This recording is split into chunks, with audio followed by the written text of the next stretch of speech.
the time comes, I fly away to my home. When the time comes, when the time comes, I fly away to my home.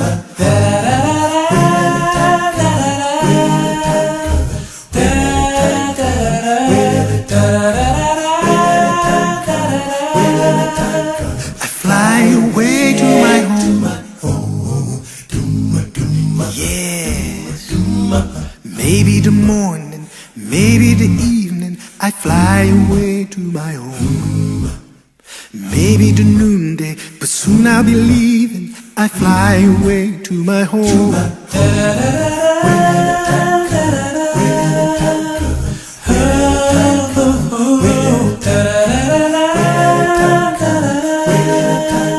I fly away to my home.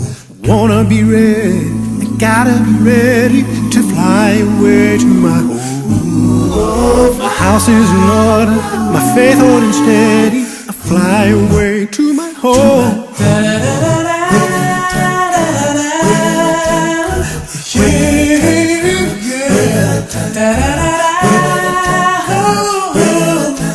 Oh, I'll fly away to my home.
Nous prions.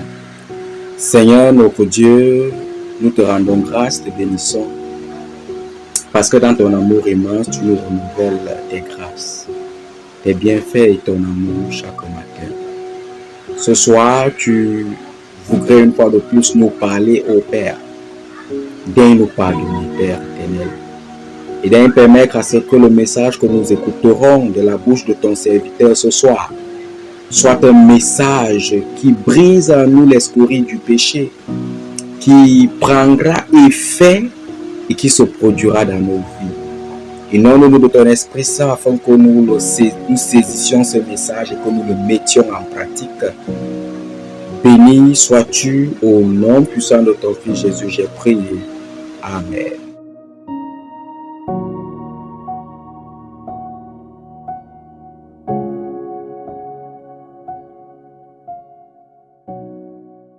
Les êtres du destin sont des personnes qui, par le simple pouvoir de leur présence, qui peuvent changer le cours de votre vie. Ce fut le cas pour David lorsqu'il a rencontré une femme extraordinaire qui a changé sa vie. Cette histoire se déroule après que David ait vécu la perte de son mentor Samuel, comme décrit dans 1 Samuel 25 verset 1. Après le décès de Samuel, David partit et se rendit dans le désert de Parana. C'est au cours de ce voyage qu'il rencontra la femme que Dieu allait utiliser pour l'empêcher à lui seul de s'autodétruire et rediriger son regard vers son destin de devenir le roi d'Israël. Qui est cette femme extraordinaire qui a tout changé, non seulement pour David, mais pour des générations d'Israélites et même pour l'humanité? Qu'a-t-elle fait? Et quelles ont été les conséquences de ses actes, à la fois pour elle et pour David, qui devint plus tard roi? L'histoire est racontée dans le livre de 1 Samuel chapitre 25. D'après le passage de la Bible, vivait un homme riche nommé Nabal, dont les affaires prospéraient dans la ville de Carmel. Il possédait 3000 moutons et 1000 chèvres, beaucoup d'esclaves et d'autres propriétés de valeur. Cependant, Nabal n'était pas un homme très bon. En fait, son nom, Nabal, est le reflet de son caractère. Il était dur et méchant dans ses relations avec les autres. Pourtant, il était marié à une femme belle, gentille, douce et intelligente nommée Abigail. Cette association rappelle presque l'histoire de la Belle et la Bête. Bien que Nabal possédât de grandes richesses, il était pauvre d'esprit et misérable dans sa vie. Sa focalisation excessive sur les biens matériels était le fléau de son existence. Même pendant la saison de la tonte des moutons ou de la moisson, une période d'hospitalité et de festins communs, Nabal n'a fait preuve d'aucune forme de générosité. Contrairement à son mari, Abigail était généreuse et aimée de tous. La Bible parle en bien d'Abigail, comparant sa beauté à celle de deux autres femmes, Rachel et Esther. On peut se demander comment un homme comme Nabal a pu gagner le cœur d'une femme remarquable comme celle-là. Non loin de l'endroit où Nabal avait sa ferme, David avait son camp avec ses hommes. Un jour, comme le rapporte le livre de 1 Samuel 25, 4, 9, la nouvelle parvint à David dans le désert que Nabal tondait ses brebis, c'est-à-dire qu'il moissonnait. David envoya 10 jeunes gens avec ce message. « Allez au Carmel, trouvez Nabal, et saluez-le de ma part. Étendez-lui mes vœux de longue vie. Paix à lui, à sa maison et à tous ses biens. J'ai ouï dire que ces bergers, qui ont été avec nous, n'ont pas été blessés, et que rien n'a manqué pendant qu'ils étaient au Carmel. Demandez à vos jeunes gens, et ils vous le confirmeront.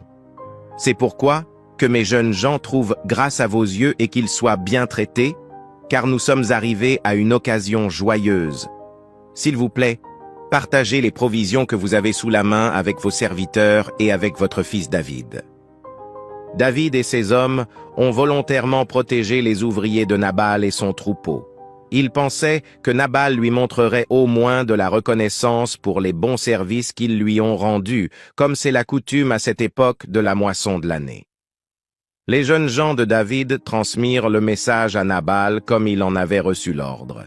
Il est important de noter que cette proposition de David n'était pas une forme d'extorsion ou de racket de protection, comme cela peut sembler aux oreilles modernes. Au lieu de cela, il s'agissait d'une demande de compensation équitable pour les précieux services que David avait rendus à la sauvegarde des troupeaux de Nabal, quand ils étaient vulnérables aux raids philistins. Il est intéressant de noter que Nabal était en train de tondre ses brebis, ce qui indique que David avait choisi un moment approprié pour demander le paiement de ses services.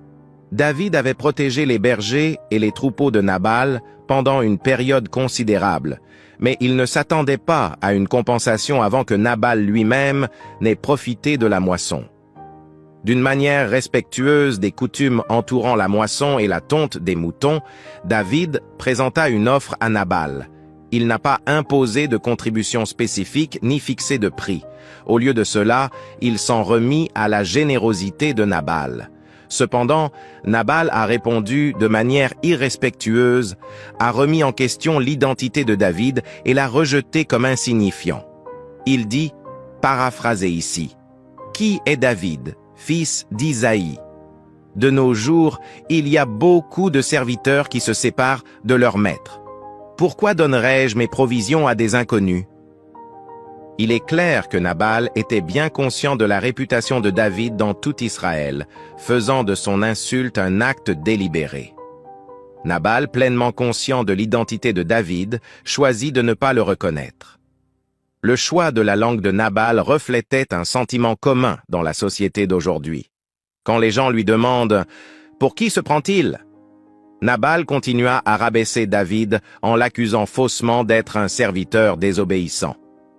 L'avarice et le manque d'empathie de Nabal étaient pleinement visibles. Lorsque les hommes de David revinrent de Nabal et relayèrent son message insultant, David était livide. Comme le raconte le livre de 1 Samuel 25, verset 13, David a répondu en ordonnant à ses hommes de revêtir leurs épées et de se préparer au combat. Lui aussi s'arma, et environ 400 hommes se joignirent à lui pour se préparer à affronter Nabal. Il était prêt à en découdre. Pourtant, ce n'était pas un moment brillant pour David. Sa réponse ne correspondait pas à la façon dont le Seigneur aurait voulu qu'il gère les insultes ou même une attaque. Dieu nous appelle à supporter les insultes avec amour et bonté, en répondant au mal par le bien. Marcher sur les hauteurs de l'amour et de la gentillesse, c'est ce que l'on attend. Environ 400 hommes accompagnaient David. Son intention n'était pas seulement de faire une déclaration à Nabal, mais de l'anéantir. Cependant, l'un des serviteurs de Nabal entendit parler du désastre imminent et s'approcha d'Abigaël pour l'informer de ce qui s'était passé. Le jeune homme avertit Abigaël de la calamité imminente qui était planifiée contre leur maître et sa maisonnée. Il était évident pour les serviteurs que David n'allait pas tolérer une telle insulte sans se battre. Ils ont demandé instamment à Abigaël d'agir non seulement pour eux, mais aussi pour le bien de leur famille. Ils ont décrit Nabal comme un scélérat, soulignant la futilité d'engager une conversation raisonnable avec lui. C'est pourquoi ils n'ont pas hésité à lancer un appel urgent à Abigaïl, réalisant qu'il s'agissait d'une question de vie ou de mort. Abigaïl a agi rapidement. Faisant preuve de sagesse et de jugement, elle a reconnu l'urgence de la situation et n'a pas perdu de temps pour faire des préparatifs. Elle rassembla 200 miches de pain, 2 cruches de vin, 5 moutons déjà préparés pour le rôtissage, 5 mesures de grains grillés, 100 grappes de raisins secs et 200 gâteaux de figues. Après que les objets aient été chargés sur des ânes, elle a ordonné à ses serviteurs de la précéder, leur assurant qu'elle la suivrait. Il est important de noter qu'elle n'a pas révélé ses actes à son mari. Elle savait qu'elle n'aurait pas pu le convaincre, car Abigaël montait sur son âne. Mais alors qu'elle traversait la partie cachée de la montagne, elle rencontra à l'improviste David et ses hommes qui venaient apparemment pour attaquer son mari. Quand Abigaël aperçut David, elle se hâta de descendre de son âne et se prosterna devant lui. Agenouillée, le visage contre le sol, en signe de profond respect. Avec humilité, elle s'adressa à lui, reconnaissant son rôle dans l'affaire et demandant son attention pour entendre ses paroles. Elle supplia David de ne pas prêter attention à Nabal, soulignant que son nom reflétait fidèlement sa nature insensée. Elle expliqua qu'elle n'avait pas vu les jeunes gens envoyés par David. Elle supplia David que c'était le Seigneur qui l'avait empêché de se venger de sa propre main. Elle l'exhorte à permettre à la justice divine de régner dans la vie de ses ennemis et de ceux qui cherchent à lui nuire. En présentant les cadeaux qu'elle avait apportés, Abigaël demanda avec tact qu'ils soient donnés aux hommes qui accompagnaient David. Elle demanda pardon pour toutes les transgressions et assura David que le Seigneur lui établirait une maison sûre et durable. Reconnaissant son rôle de guerrier combattant dans les batailles du Seigneur, Abigaël lui rappela la promesse de Dieu à David et l'encouragea à être ferme dans cette promesse. David déjà dans un état d'anxiété et d'irritation. Il fut surpris par l'apparition soudaine d'un entourage somptueux et d'une femme gracieuse qui s'inclinait devant lui et toute sa compagnie à interrompre immédiatement leur voyage. Abigaël savait certainement comment attirer l'attention. Même s'il était futur roi d'Israël, l'appel d'Abigaël à David a été magistral et a permis d'éviter un désastre, à la fois pour son mari et pour David, qui aurait offensé Dieu par son action de vengeance. Cependant, il y a ceux qui disent qu'elle a également fait quelques erreurs lors de la rencontre. Tout d'abord, elle a ouvertement critiqué Nabal, son mari avant David, le qualifiant de scélérat. Une critique aussi sévère ne convient pas à une femme pour parler de son mari, tout comme un mari ne devrait pas dire du mal de sa femme. La deuxième critique est qu'Abigaël semble s'être mise à la disposition de David pour un examen futur, ce qui aurait pu être inapproprié compte tenu des circonstances. Cependant, le point le plus important à noter est que grâce à sa vivacité d'esprit et à sa rapidité d'action, Abigaël a mis fin à une folie déchaînée entre deux hommes qui auraient pu conduire à de nombreuses morts. Les sages paroles d'Abigaël ont servi de rappel poignant à David, évoquant des souvenirs d'une époque où il avait fait entièrement confiance à Dieu pour la victoire. Tuer Goliath avec une pierre et une fronde. Grâce à son appel perspicace, Abigaël a redirigé l'attention de David de l'arc vers le Seigneur. Ce qui rendait le plaidoyer d'Abigaël vraiment magnifique, c'était sa nature édifiante. Plutôt que de démolir David, elle l'a exalté. Mettant l'accent sur sa glorieuse vocation, son destin et son intégrité générale, Abigaël l'a simplement exhorté à se demander si ses actions correspondaient à son avenir et à son caractère. David, reconnaissant la vérité dans ses paroles, bénit le Seigneur de l'avoir envoyé et loua sa discrétion et sa sagesse.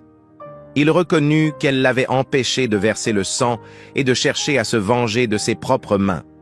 Par son appel audacieux, rapide et sage, Abigaël arrêta la descente de David dans le péché. L'attrait d'Abigaël n'était pas seulement convaincant, il était aussi pratique. Elle s'acquitta rapidement de la dette envers David, s'assurant qu'il reçoive ce qui lui revenait de droit. Quand Abigaël arriva à la maison, Nabal était en train de faire un grand festin et était complètement intoxiqué. Elle choisit sagement de ne pas transmettre son message jusqu'au matin, lorsque le tempérament de Nabal se serait dégrisé. Lorsqu'elle l'informa enfin de la situation, Son cœur se serra d'une rage incontrôlable, et il fut instantanément frappé de paralysie. Peu de temps après, il mourut. Personne n'est hors de portée de la justice de Dieu, et quand le temps fixé arrive, il exécute son jugement. Quand la nouvelle de la mort de Nabal parvint à David, il loua l'Éternel de l'avoir justifié. En réponse, David envoya un message à Abigaël, exprimant son désir d'en faire sa femme. Lorsque les serviteurs de David s'approchèrent d'Abigaël au Carmel pour lui faire cette proposition, elle s'inclina humblement, le visage contre terre, et répondit qu'elle était prête à servir comme humble servante et à laver les pieds des serviteurs de David. Abigaïl se prépara promptement et monta sur un âne, accompagnée de 5 de ses serviteurs. Peu de temps après, elle est devenue la femme de David.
When Christ shall come with shout of acclamation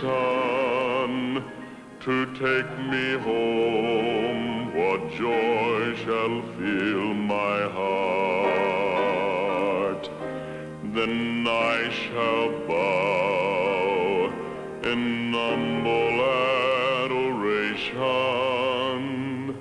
and there proclaim, my God, how great thou art.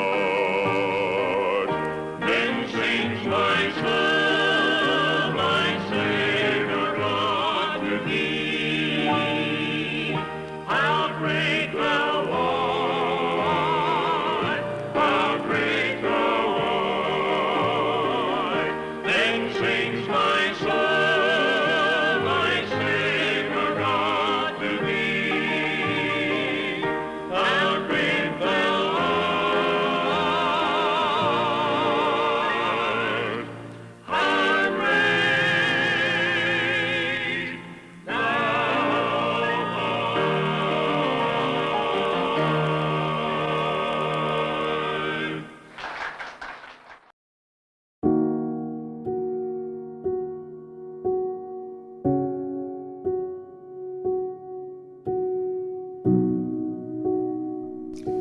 Toi qui as fait le ciel, la terre, la mer et les sources d'eau, toi qui élèves les humbles et abaisses les orgueilleux, que ton nom soit loué et que ta gloire prenne toutes les proportions possibles.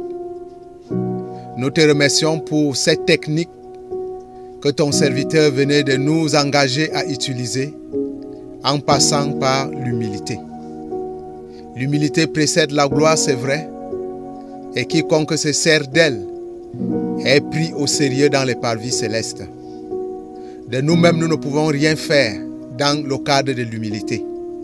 C'est pour cela que nous venons à toi, ô Éternel, te supplier de permettre à ce que tes soupapes puissent laisser échapper l'esprit qui nous permettra de nous humilier comme le Christ l'a fait, comme Joseph l'a fait, comme Moïse l'a fait, comme l'Abraham l'a fait, afin que nous soyons portés vers les hauteurs. Merci pour ton serviteur qui nous a instruits. Continue de bénir l'émission Sainte-Rosée et permets que les messages de cette émission atteignent les confins de la terre parce que nous t'avons prié au nom puissant de Jésus-Christ. Amen.